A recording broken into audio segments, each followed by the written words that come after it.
good to see you again. Today, I'm going to be thinking about uh, discouragement and disillusionment. I think this is something that many of us have experienced with the ongoing effects of the pandemic, the lack of social contact.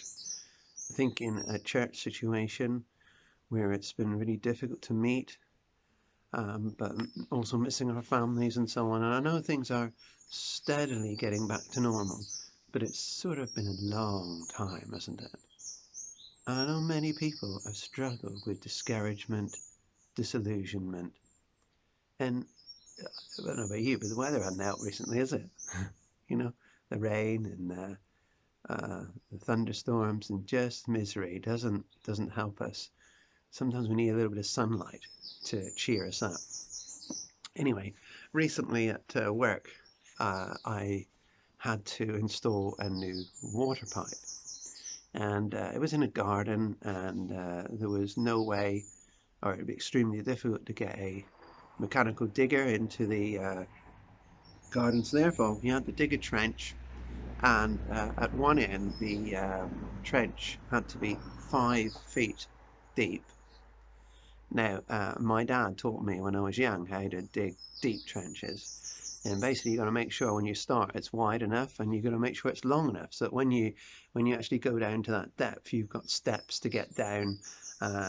Because obviously 5 foot, you just aren't going to be able to get out, and you aren't be able to get the soil out unless you've got steps to get it out.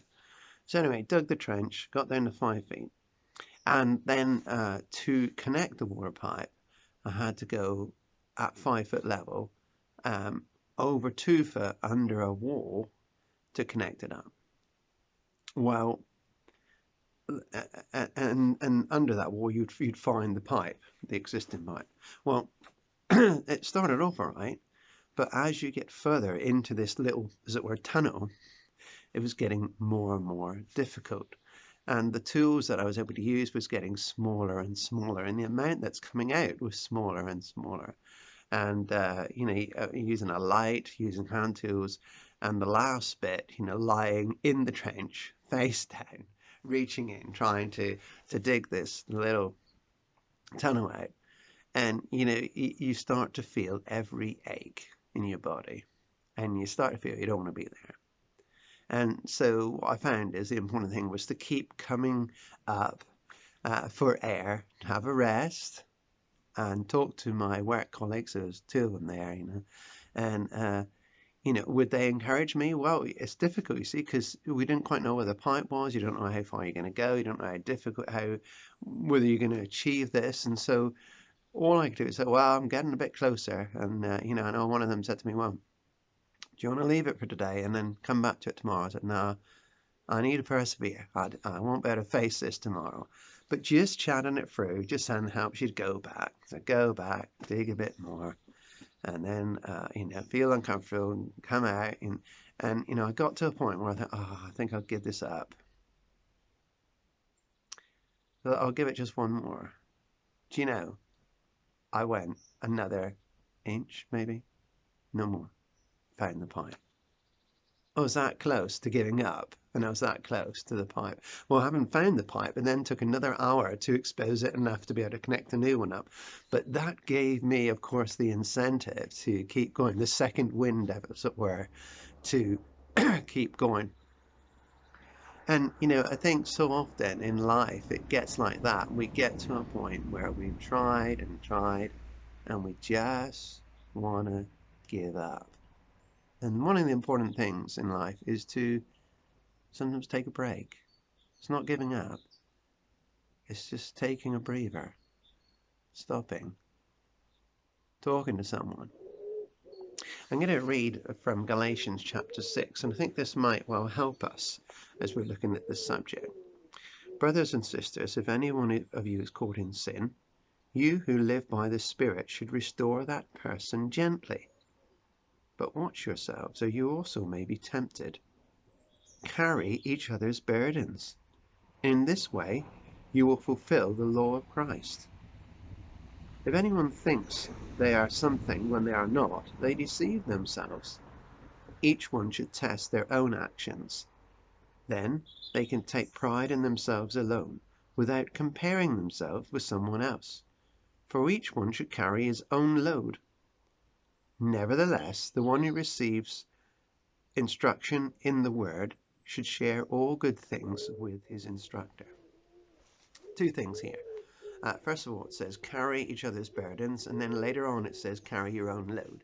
There's a distinction there in the Greek.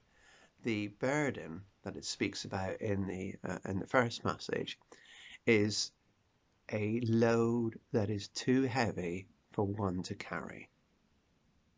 And sometimes you've got to recognize that. Sometimes your load is too heavy and you need to share it with others. And sometimes our pride might hinder us from getting others to help us. The second load is a small knapsack. And basically it's saying with the second one, we all have to do our part. And that's true. It's important that we all pull our weight, that we all do what we can, that, God gives us all certain things that he wants us to do. And it's important that we fulfill them. And so the Bible reading goes on. Do not be deceived. God cannot be mocked. A man reaps what he sows. Whoever sows to please their flesh, from the flesh will reap destruction. Whoever sows to please the Spirit, from the Spirit will reap eternal life. Let us not become weary in doing good, for at the proper time we will reap a harvest if we do not give up. Therefore, as we have opportunity, let us do good to all people, especially to those who belong to the family of God. That verse there in particular, let's not become weary in doing good, for at the proper time we will reap a harvest if we do not give up. Many of you know, I've mentioned it before, I've been watching Clarkson's Farm on TV, and in the last episode, which was called Harvesting, the combine is working around the field, and Jeremy Clarkson drives the tractor and trailer to offload the grain from the combine. And with that, you've got to keep in step with the speed of the combine and make sure that the chute of grain is actually going into the trailer. And it was quite hilarious, but sometimes it would miss and so on. He at 61 was struggling with this. And what it did for me is it brought back memories of when I was young, when I first did that on the farm, and Dad would be on the combine, and it'd be time to unload, and so you drive alongside the combine, he's combining away, and then something would happen, maybe get choked or something, and the spout would go everywhere and grain would go everywhere. Oh my goodness.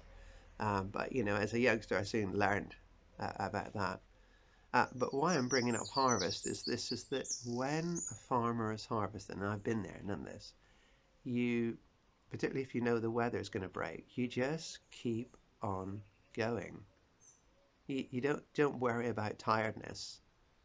You don't worry about what's on TV. In fact, you hardly stop for meals. Meals sometimes are brought to you, so you can just eat them and then carry on again, or else you have someone to carry on, combining or baling, whatever it is you're doing, and you just keep going no matter what.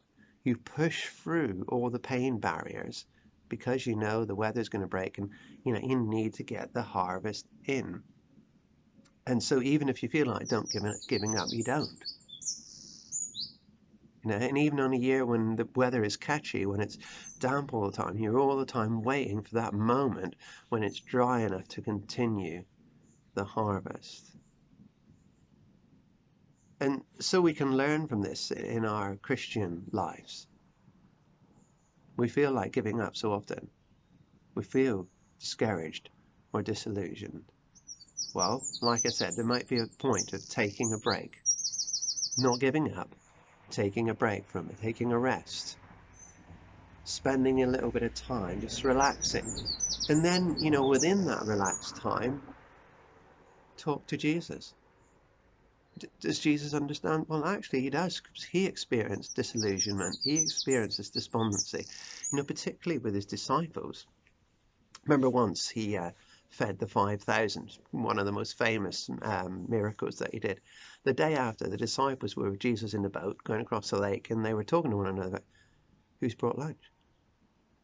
And Peter says to him, have you brought lunch? No. What, has nobody brought lunch? No, we haven't brought lunch. I thought you were doing it. And then Jesus comes into it and said, what are you worrying about lunch for? Well, no one's brought it. Yesterday I fed 5,000 people and you're worried about lunch. See his frustration. Other times they were complaining. Other times they were like trying to say who's the greatest disciple and things like this. All things that were opposite to what Jesus had said. And you can feel his frustration. You can feel his despondency and his disillusionment with his own disciples. And then at the end, when he's, going through his trial, they'd all run away. But even so, Jesus didn't give up. So he understands. Take your disillusionment. Take your struggles with him. When other people let you down, as they will, take it to Jesus. And then I would encourage you to do this. If I said rest, talk to Jesus, I'd encourage you to pick up the Bible and read something.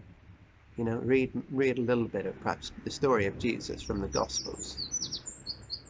Or maybe a psalm. Psalms are particularly good for our emotions. And then just talk to someone. Don't look for the answer. Just look for someone you can just share with. And today, right now, I'm going to pray for you. If you're feeling disillusionment, if you're feeling like giving up, I want to lift you up to God. It's not a sin to feel that way, God's not going to be disappointed. He understands and he wants to help you through. So I'm going to pray right now. Jesus, thank you so much that you came here. You came here to give your life, but you also came here to identify with all that we go through, all the struggles, all the temptations, all the emotions that we go through. And so today I bring to you everyone that is feeling like giving up, feeling disillusioned, feeling like there's no point. And ask that you'll come alongside. And that you'll be with them in their darkness. That you'll be right there beside them. You help them to rest.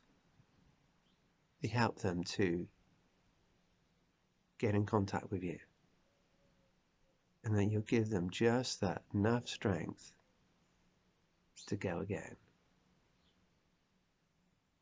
Ask it in Jesus' precious name. Amen. Hang in there. Don't give up. The weather's going to get better. Jesus is still on the throne. He still has a purpose for your life. And may you know God's richest blessing during the coming week. Bye for now.